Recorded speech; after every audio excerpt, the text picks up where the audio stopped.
You know what? I think I owe Mizuki an apology. Hello and welcome to the first video with Mizuki in the thumbnail that is actually about her. So about a year ago when Mizuki first released, I made a video titled I'm Starting to Like Mizuki. And that video was barely about Mizuki at all. I spent about the first 15 minutes of that video going over Mizuki and Aoife because at the time, Mizuki and Aoife did very similar things as units, but Aoife was kind of just better. And to some extent, that kind of still has remained true, even with the newest round of superconduct buffs. But over the past year, she has gained a significant identity of her own, one that is interesting enough that I actually feel compelled to talk about it now. And she's not even done growing. Upon entering Snezhnaya, Mizuki is going to get another second round of buffs that turn her into an extremely compelling damage dealer. So this video is going to be going over both of Mizuki's new playstyles. The current one she has right now, which is a bit of an evolution of the one she previously had, and the upcoming one, which is an entirely new identity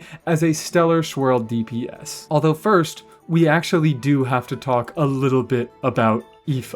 So as I talked about in my original video, Mizuki and Aoife do incredibly similar things, and the small differences in their kits made it so that at their release, Aoife was just kind of objectively better. They are both supportive on-field anemo units. They hold VV, they do a little bit of healing, they build a bunch of EM because both of their healing scales on EM. That was kind of their entire jobs. Heal a little bit, swirl a little bit, shred res for off-fielders dealing damage. Their main differences came down to how they healed, how they swirled, and how they buffed. And Aoife had Mizuki beat out in all three categories. Apart from being defensive utility, the only thing healing really matters for is Farina, and Aoife's healing is far more suited to Farina than Mizuki's is. Mizuki's burst has a whole convoluted system where she generates snacks in front of her, and upon picking up those snacks, you can have one of two effects happen. If you're below 70% HP, they heal, but if you're above 70% HP, they explode when you touch them,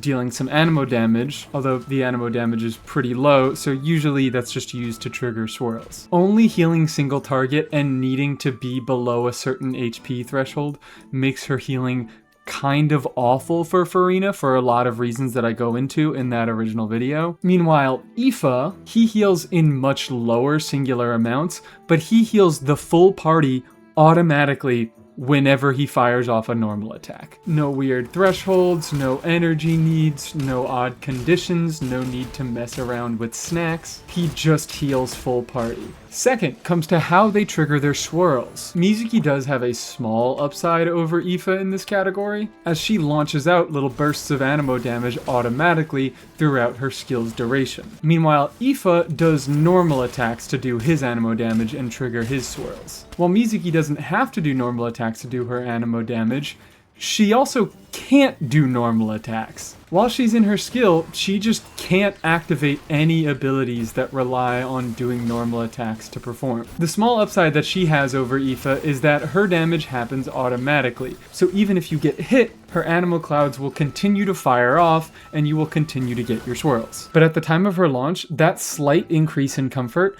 just wasn't worth the trade-off of losing access to all the teammates that wanted her to be doing normal or charged attacks. It was neat, but the fact that Aoife had better team variety just made him better. Now third is buffing. Neither of them were particularly great buffers. Aoife did have the ability to buff lunar charge damage eventually, which was probably the most notable buff that either of them provided. The buffs to swirl and electrocharge are pretty negligible. They give you a little bit of extra damage in your teams, but they're not massive. And because he tracked the entire team's Night Soul points, he was pretty reliant on Auroron, who was the only unit who could keep a consistently high Night Soul point total. Meanwhile, Mizuki only buffed swirl damage. It is based on her own EM, so she didn't have to include another unit in the team to make this buff high value, but she does have to include another anemo unit to actually get any use out of a full party swirl damage bonus buff, and often putting another anemo unit in the team just to take advantage of this swirl buff usually meant taking out another damage dealer of a non-anemo element that Mizuki could actually shred res for using VV. So neither of them had fantastic buffs, but Aoife at least had a decent buff that could be used in some more high damaging teams. Now, I knew I said this is an apology video to Mizuki, and I'm not going to do the thing where I just talk about how Aoife is better, and we've actually gotten to that point in the video, because Mizuki has had a lot of her issues fixed up over the past year. First off, Farina is just a less impactful unit. We're getting units who do more buffing, who do more damage of their own, and notably, we're getting a lot of units who don't scale with damage bonus, which is Farina's entire thing. Farina and her damage bonus buff being a lot less important also means that healing is a lot less important. So Aoife, being a better healer than Mizuki, matters a bit less now. Additionally, Aoife's ability to normal attack matters a lot less, because we're getting more premium teammates that don't require normal attacks. In fact, one of Aoife's current best teams right now is this, which is a team structure that doesn't require any normal attacks at all,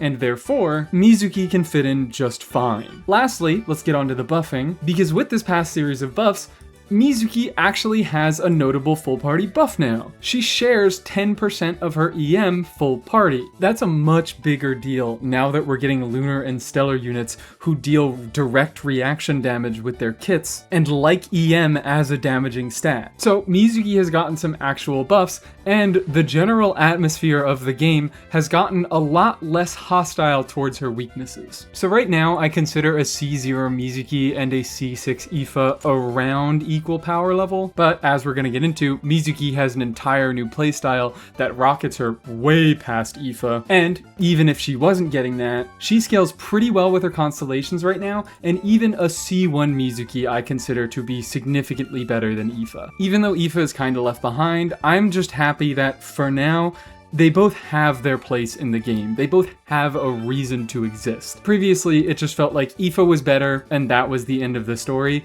but now Mizuki has some real interesting stuff to be messing around with. Now, I think it's finally time to get into her kit. I've kind of already gone over most of what her kit has to offer in the initial section of this video. Her normal attacks don't really matter at all. They do anemo damage. Something that I have noticed in the past is that her charge attacks are kind of hilariously fast and you can get them out pretty quick, but the multiplier is kind of horrifically low and the stamina cost is just insanely high. So I don't think that this actually means anything, but in case anybody wants to figure anything out with charge attack Mizuki, here's your call. I went over her skill. She does a little bit of anemo damage with the initial cast, and then she floats around, farting out little clouds. She buffs the entire team's swirl damage bonus when she's in this state, based on her own EM. She can deal some significant damage with these swirls. I have her hitting around 10k procs. I have her on ER, EM, because I want her hitting her burst more consistently, but if I swap to an EM sans, look at that, we're all the way up to 12k on a level 8 skill. I could take her higher to level 10, you could push a little bit further with that swirl damage, but that swirl damage isn't a massive amount of her personal damage. I will be crowning the talent sometime in the future just because I like Mizuki. I think Mizuki's silly. But also some other stuff that we're going to get into. This full party damage bonus buff is actually going to become pretty meaningful. Her burst we went over. She spawns little snacks in front of you. They heal if you're below 70% HP. They explode and apply anemo if you're above 70% HP. I thought I'd just note the spawning priority of these little snacks. If you're out of combat, in general, the burst will prioritize spawning snacks directly in front of you. If you are in combat, the burst will prioritize spawning snacks right next to the enemy so that if they explode, they can get a swirl. Pretty simple stuff. One final thing to note about the burst is that it's actually deceptively high cost. It's a 60 cost burst and she only generates 4 particles across her rotation. Her first 4 attacks that she hits when she's in her skill state will all generate 1 particle each. Additionally, if you hit an enemy with the cast hitbox of her skill, that will also generate a particle, but it still caps you at 4 particles overall. But it's technically a way you can front load some particle generation. But the fact that she only generates 4 particles, it's kind of low, and she can really struggle to get her burst solo anemo. Although she has gotten some better anemo teammates in the past year, and she will get some more ones in the future. which all those will definitely reduce her needs. In any case, solo anemo, I've found that even 168 is not enough energy recharge. She needs upwards of like 180, even though she's the one on field, she's catching a lot of particles. Not many of those particles are going to be anemo. Although, to be fair, I should mention, she doesn't always need her burst. If you don't need her healing, then that part of the burst becomes useless. But it does result in extra swirls, which in turn result in extra damage. So her burst is still a damage increase, but it's not crazy necessary. I guess since we're talking about everything, let's go over the Ascension passives before we get to the buffs. A1 increases the duration of her Dream Drifter state. By default, it's only 5 seconds, but if she triggers a swirl, she gets an increase of 2.5 seconds, maximum of 2 times. Pretty trivial condition to meet, so it basically just means that out of combat, she has a 5-second skill duration, and in combat, she has a 10-second skill duration. A4 is 100 free EM. It procs whenever you hit with Pyro, Cryo, Hydro, or Electro attacks. Again, very simple condition to meet. That's why it's 100 free EM. Makes her heal more, makes her swirl more damage, and now it gives her a little bit more talent damage. These are Mizuki's new buffs. I've already talked about the 10% elemental mastery share. That's a pretty decent effect. That can be used in a decently wide variety of teams to boost any sort of reactions. I'm gonna have fun looking around, messing with some new stuff with this. But the first part is really what draws my attention. When Yume Mizuki triggers a swirl reaction, God, I forgot that her name sounded that stupid. When Mizuki triggers a swirl reaction in the Dream Drifter state, the next instance of periodic AoE anemo damage she deals, which that's just this little fart cloud, the next instance of that damage will be increased by 1000% of her elemental mastery. The aforementioned effect can trigger once every 2.5 seconds. She fires a little anemo fart cloud every 0.8 seconds, and she only triggers a swirl on every other hit, so the math is kind of messy on how often she gets this boosted anemo damage. So instead of trying to explain it to you, I'm just going to show you a very sterile environment, and we can see for ourselves how often Mizuki gets this boosted damage. She does 14 hits across a normal rotation, so I'm just going to count them all out. If she triggers a swirl with her initial cast hitbox, she will get the initial damage on her first hit. So let's go.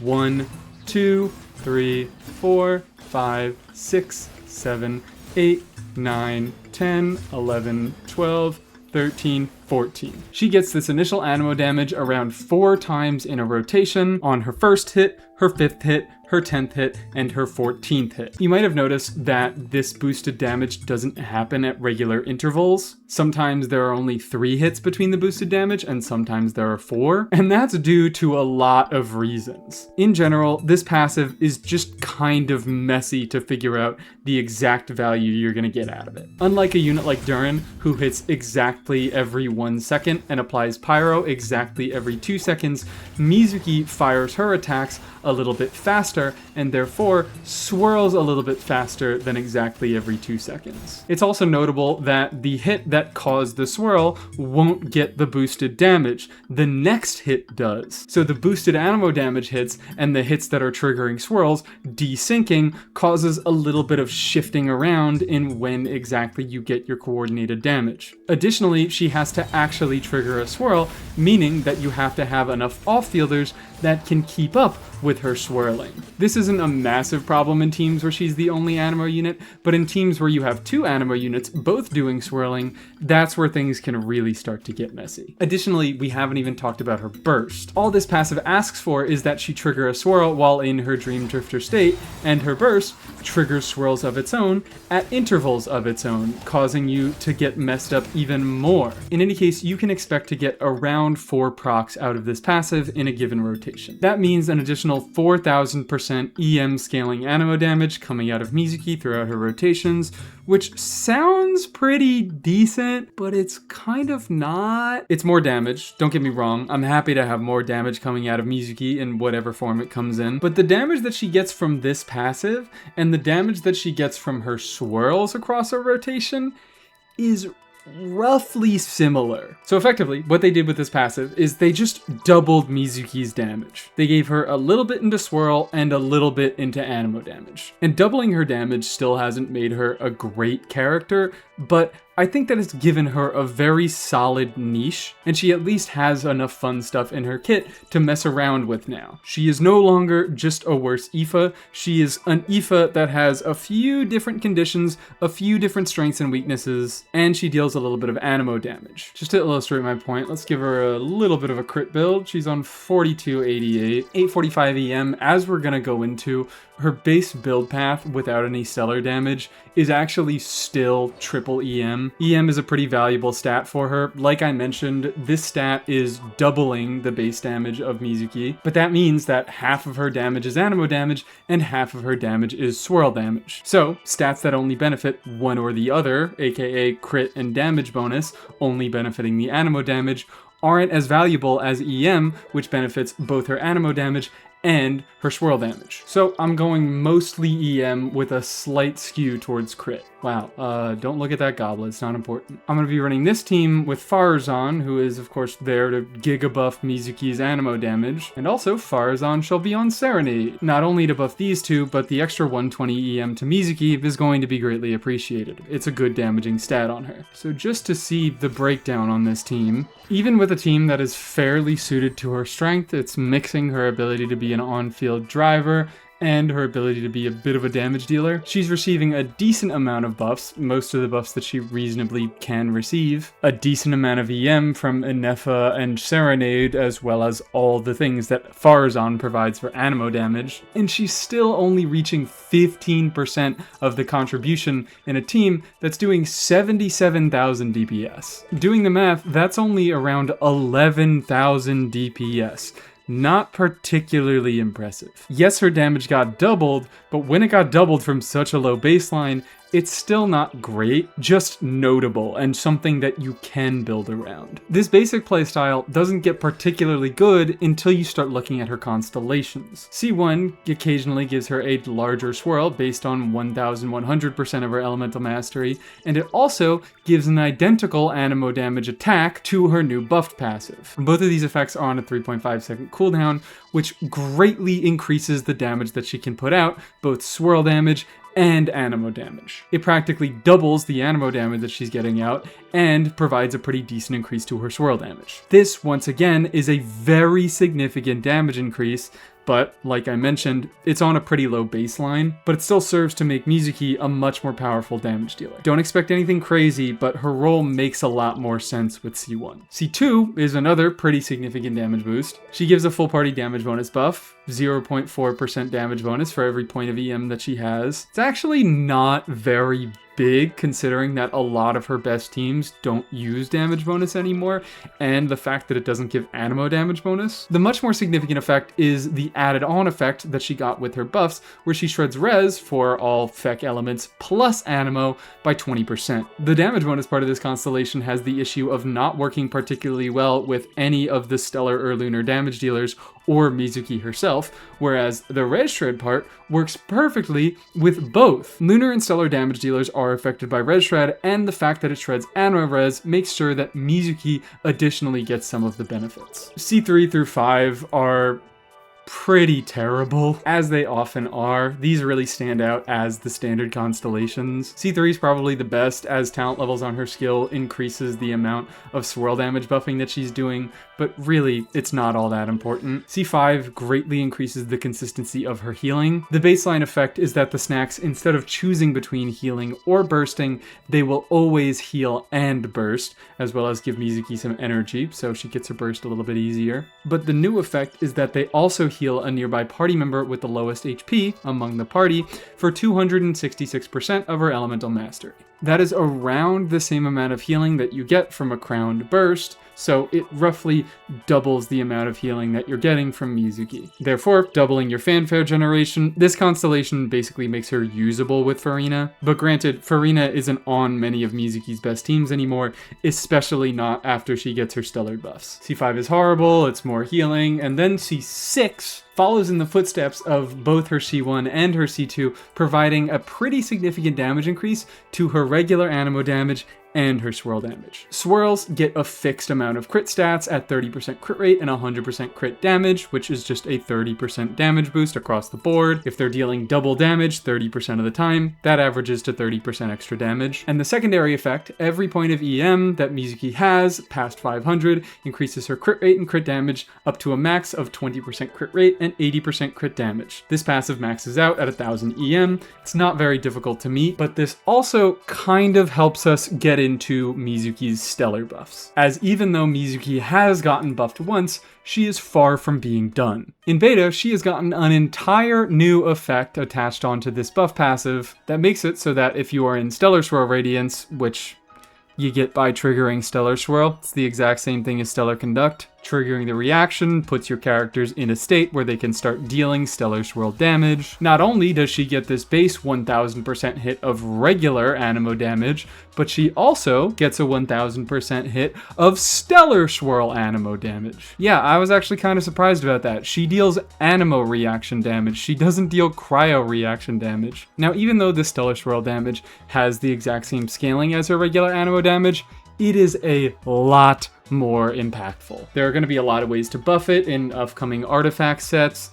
There are going to be teammates that buff that damage. By default, it ignores defense, so its scaling means a lot more. Basically, if she triggers a Stellar Swirl, she's going to be dealing a lot of additional anemo damage. This new Stellar playstyle also has the upside of making Mizuki a little bit less constellation reliant. Her C1 and her C2 are still good. She still likes her anemo res shred with her Stellar playstyle, and her C1, it converts this regular anemo damage to Stellar Swirl damage if you're in Stellar Radiance. So they still do provide significant extra sources of damage, but she has a much better baseline, and these increases are far less impactful. Right now, I'd say she kind of relies on her C1 to deal any decent damage at all, whereas once Stellar Swirl comes out, that is not going to be the case. And something to note about the Stellar Swirl reaction itself is that unlike Stellar Conduct, Stellar Swirl still deals damage. It summons a little bubble on field that will deal cryo and anemo damage when it explodes, and the more swirls you trigger, the larger the bubble gets, the more damage it deals, the larger its AoE is, and also if you trigger enough, you can explode it prematurely and start collecting another swirl bubble. Just like Lunar Charged and Lunar Crystallized, the Stellar Swirl reaction damage also scales based on your character's crit, which makes it so that crit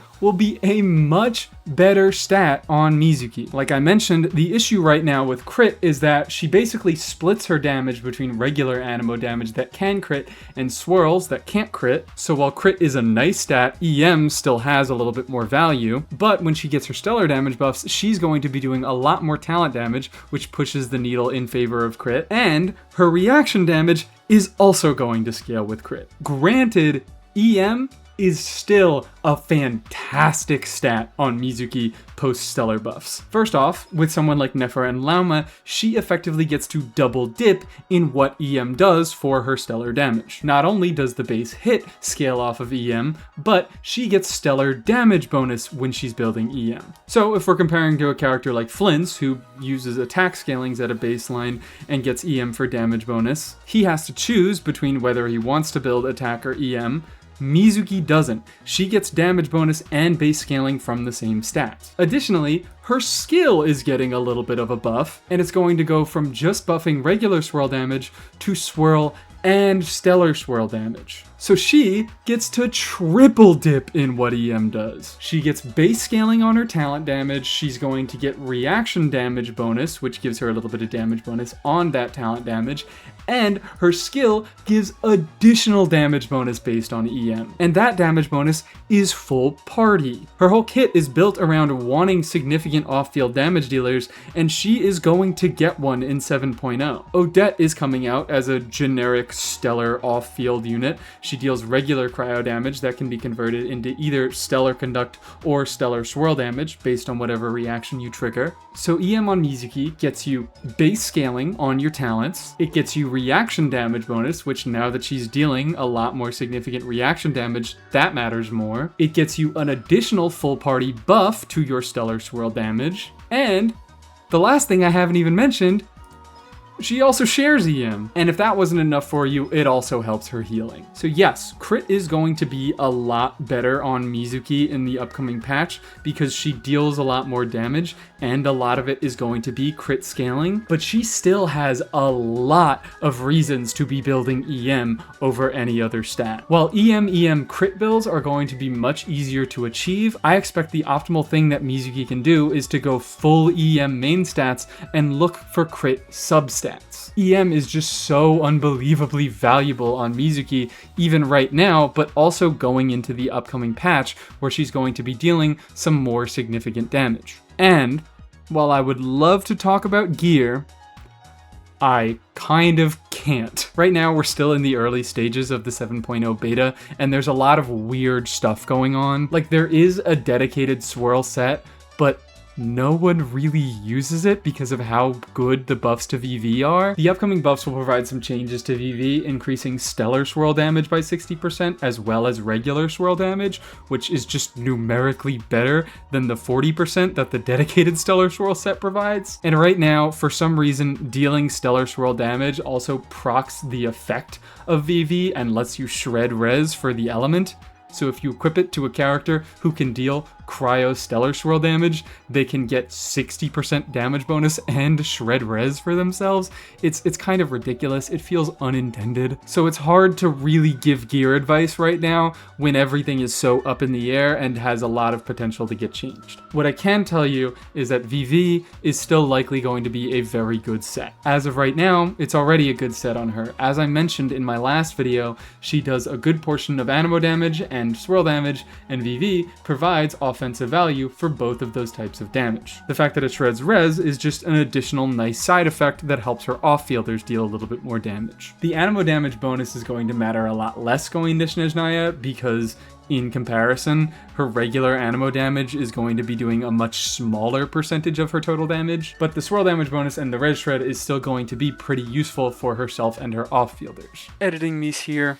After the first round of beta changes now, a lot of stuff has been fixed. I don't think VV shreds res on cryo units anymore. The swirl DPS set has also been updated to give crit rate instead of attack percent in its 4-piece, which I believe was originally a mistranslation in the first place. In any case, we're still early in the beta. A lot of stuff is still going to change, so instead of trying to catch everything, I'm just going to leave a pinned comment detailing whatever recent discoveries we have. So if you want more detailed gear stuff, you can look in the comments. And like I mentioned, EM is one of your best build paths right now, looking for crit in your substats, but me, because EM is a little bit hard to get a good crit ratio on, I've decided to go EM crit. This is probably what a lot of people are going to end up doing because it's much easier to access. But yeah, EM, technically optimal, EM crit, much easier to achieve high numbers on Mizuki herself while not sacrificing a bunch. Talking about some of her weapon options, I'm probably just going to keep her on Wandering Evenstar forever. This is a gotcha weapon, gives you some EM in the substat, it converts your EM into a full party attack buff, which that's going to be pretty nice. She already has some significant attack scalers on her teams, and she's going to get a few more when stellar stuff comes out. Sack frags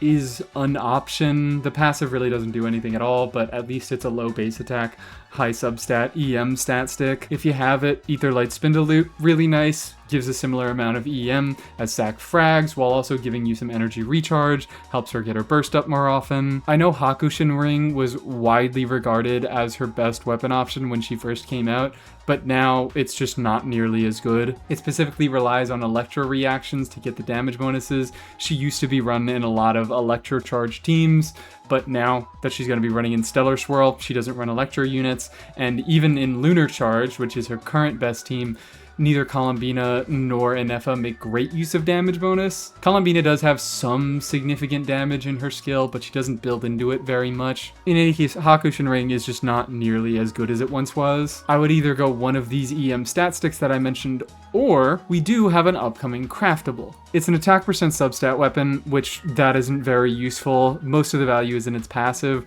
but Mizuki just doesn't have great weapon options as we've been over. These weapons are mostly EM stat sticks. They don't give her much value outside of just a bunch of EM. Meanwhile, the new craftable pretty much only has a useful passive. Triggering any reaction gets a 60 EM buff, capping out at 120 at R5. And if that reaction is specifically a stellar conduct or a stellar swirl reaction, you get 16% damage bonus to the respective reaction for 12 seconds. R5 makes it 32%. Pretty good damaging stats on her, but again, I might just go for one of these options that gets her straight up EM instead of damage bonus, because EM is just such a valuable stat on her. She's also got some 5-star EM stat sticks in Thousand Floating Dreams, Nightweaver's Mirror, Starcolor's Watch, and of course her own signature, Sunny Morning Sleep-In. All it does is give her 1 bajillion EM. Given how much value EM gives on her, I wouldn't be surprised if this comes out on the top, but probably the second place option will be Reliquary of Truth. Massive crit stat stick, gives a bunch of crit damage in the substat, even gives some crit rate in the passive,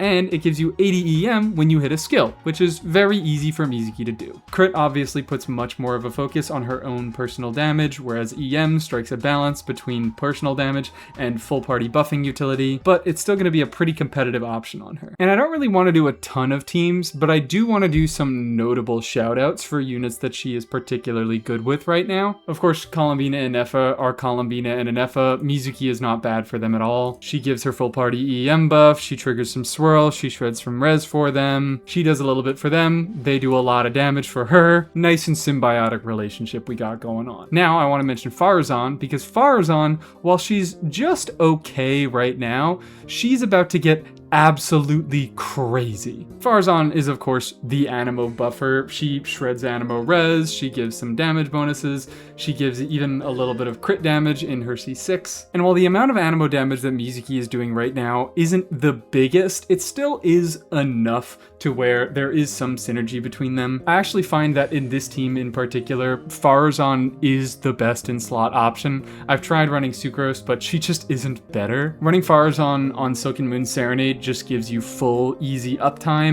There's also a little bit of downtime in the team because both Farazan and Sucrose have 20-second cooldowns on their bursts, so you do have to waste a little bit of time to get them rotating properly, and Farazan just has a stronger on-field presence than Sucrose does. She's easier, she's a little bit cleaner, and the buffs that she provides are surprisingly not that far off from Sucrose. She also has much better uptime on all of her buffs, which is part of what helps her beat out Sucrose. In other teams, she might not be as great because other teams might not be so reliant on having a specific artifact set with good uptime, but she still gives Mizuki a decent amount of personal damage while also benefiting a little bit from Mizuki's full party swirl buffs. She doesn't trigger a bunch of swirls, but she does trigger some swirls, and that buff isn't to be completely ignored. She also, of course, generates a bunch of energy at C6 and helps Mizuki meet her insanely high energy needs. Now, while Farazan is just an okay option with Mizuki right now, she is about to become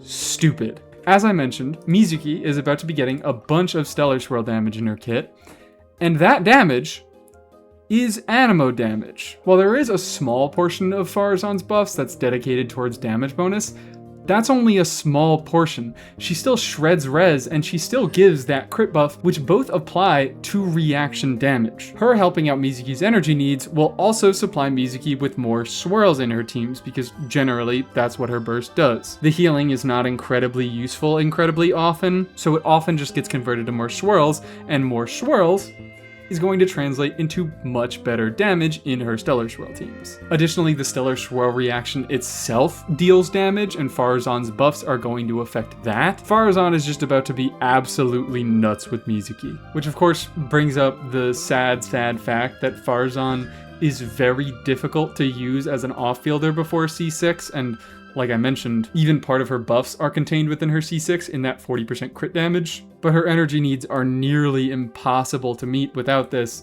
so yeah. Farazan's coming back, and even though I really do love Farazan as a unit, I hate her when she is not C6, so That sucks. Complain about it in the comments. Let's talk about another alternative to Faron, which really is only gonna work right now in Durin. Right now, Durin is kind of exactly what Mizuki wants. He is an off-field damage dealer that does not require normal attacks to deal his damage. He benefits from res shred, and he can shred anemo res himself. He acts as a good off-field damage dealer for her, while also providing significant supportive utility for her anemo damage. I've been doing some goofy stuff running this team. Prune and Mizuki both are anemo, so they help each other out with their energy needs. Prune gives a full party damage bonus buff that applies to everybody here. Mizuki has some significant talent damage. Emily has all sorts of damage. Durin has good damage. This is just a fun little team dynamic that I've come up with that was enabled by Durin. But of course, once the stellar-swirl buffs come through, Durin is going to be a lot less compelling in those teams. Because stellar-swirl specifically wants a cryo-swirl to be triggered, it's going to be very difficult to have Durin going off and doing all his application, while also bringing enough cryo to get a cryo aura up and be able to swirl it. It's just a lot of messy reactions. It's going to be very, very difficult to include Durin in a stellar swirl team. But in the non-stellar swirl teams that she has right now, and that she still will have after the stellar buffs, they'll just be worse than her stellar teams. Durin's still there. Durin's still usable. He supports her. She supports him. And the second unit that is really only worth thinking about in her non-stellar teams is Prune right here. Like I mentioned, Prune gives a damage bonus buff that Mizuki can benefit from. Prune is a second anemo unit and they help each other out with their energy needs. Both of their bursts are pretty good. Mizuki's helps her get extra swirls, whereas Prune's entire kit is built around her burst. She is a little bit of a messy unit to get online because to be particularly good, you do want a second Hexarai unit in your party and you want that Hexarai unit to trigger reactions. Although funnily enough, in this team, that does actually work. With both Mizuki and Prune triggering swirls, you trigger so many swirls that you are occasionally able to remove your pyro aura entirely from the enemy, leaving them with a raw dendro aura, which then Durin comes in. When he hits with pyro, he triggers burning. He helps Prune meet her requirements. And like I just mentioned, Prune herself is triggering swirls. She needs to trigger swirls to get her buffs active, so Mizuki giving a full party swirl buff helps you squeeze a little bit of extra damage out of Prune. It's not a great team. Prune is certainly not an ideal teammate for Mizuki, but there is some light synergy there that I do find interesting, especially with how Durin is a much better support for Mizuki and how you can make him work with Prune. And that mostly does it for units that I specifically want to shout out that work well with Mizuki. There definitely are other combos to be found, but these are some of the most satisfying things that I've come across. She works great in Lunar. You could definitely throw her into a few little Hexarai teams. Stellar is going to be by far her best archetype. There is some stuff to be done with like off-field Venti as well. He's a very good swirl triggerer. But I think that's gonna be it for today's video. I just wanted to talk about Mizuki as she is right now, how she's grown as a unit since she's released, and how she's about to get another big boost in the near future. Thank you so much to my channel members: Najodo, Rampaltas, Mudkip, Beef Potato, Roberto, Big Soup, Buffalo Milk, DB, Bab, TSI, Smoothie, Tylee, Juicy Jeepers, Nichita, AJ Jordan Draws, Starnova, Padevon, Tay-Day, Anime King, and Mr. The Teens. Thank you so much for supporting the channel month to month. Thank you very much for watching. I hope you learned something. Have a lovely day.